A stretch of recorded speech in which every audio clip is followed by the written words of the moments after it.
bringing the people behind our food to life. You know, in some ways I've been really startled by how much work for how long people have put into their land to make not a living at all, far from a living. And it's startling to me.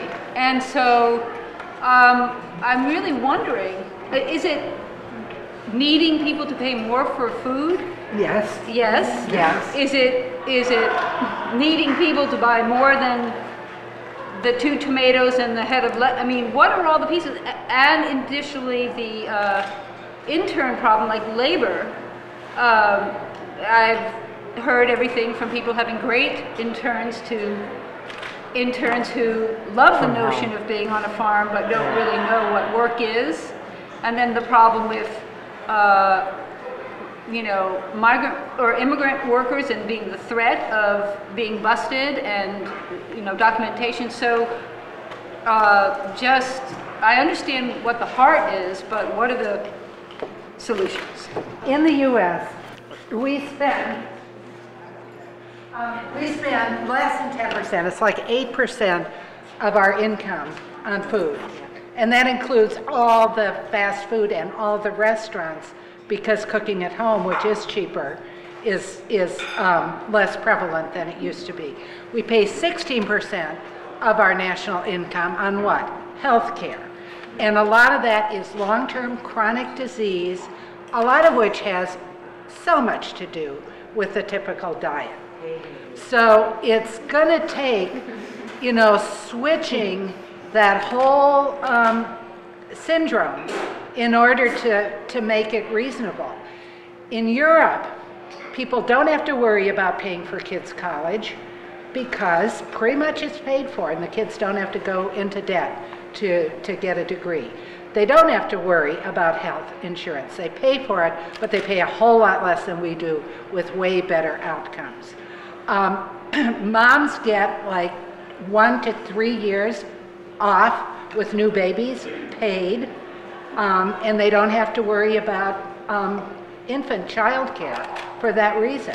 So yeah, it's really easy to pay 16, 17, 18% of their income for food.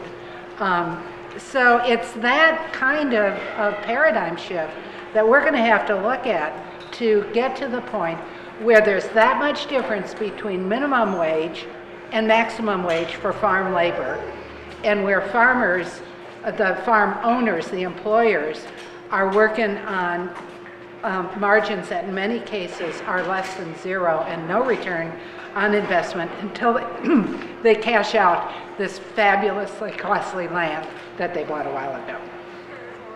You know, in terms of also the fair labor issue, paying people what they deserve to be paid, and food needs to be cost. I don't know if there becomes a fair food label that gets created that those who have the disposable income, who can support a new economy or what. But I'd like to, you know, hear some of that or you know, participate in some of that, because that just seems like if you want to really nurture a young farming community, it's got to be a little bit more realistic than the one I'm hearing. Or the problems have to be a little bit less unsurmountable. I would caution against creating any greater disparity between fresh food, this idea of local and particularly organic, and having to pay more. Already there's and I think it's getting better, but there is like a baseline of antagonism just in general about people think this is, you know, it's an elitist construct, or they can't go to a farmer's market, even though there's a lot of organ tokens that are used in the market. They're still, when they walk in the market, a lot of these people just have this you know, socio-economic trapping that they hit this wall. And so I agree with Ann entirely. Like the price is bent, but I think there's some bigger things that need to be worked through, and a lot of it is just where money's going. And you know, if there's any upside to this this financial dump we're in right now, is that maybe we're going to have a little bit of a reordering. You know, we can give up a little bit of this consumerism, and then when people have money in their pockets, they're going to say, well, where really should I invest this money?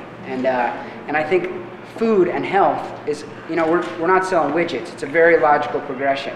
And so as long as that we keep a very vocal progression into like really the reality of things. You know, all we have to do is sell the truth, which is about the sexiest thing in the world. And I think as long as we keep doing that, there's some real potential, and we just have to be gentle with our nuance and not say this is for you and not for you. Oh, I'm not saying. Oh, I know you're not. I'm just saying that's my caution. And I'd just like to close and throw this out there that this conversation is just starting. This is going to be up to people coming together, talking about it, coming up with creative solutions, and working together to make those happen. And community by community across the state, we'd like to have your input. We'd like to hear more about what's happening and how we can help you at the state level. So please be in touch, grab another beer, talk to your neighbors, and we hope to see you next month.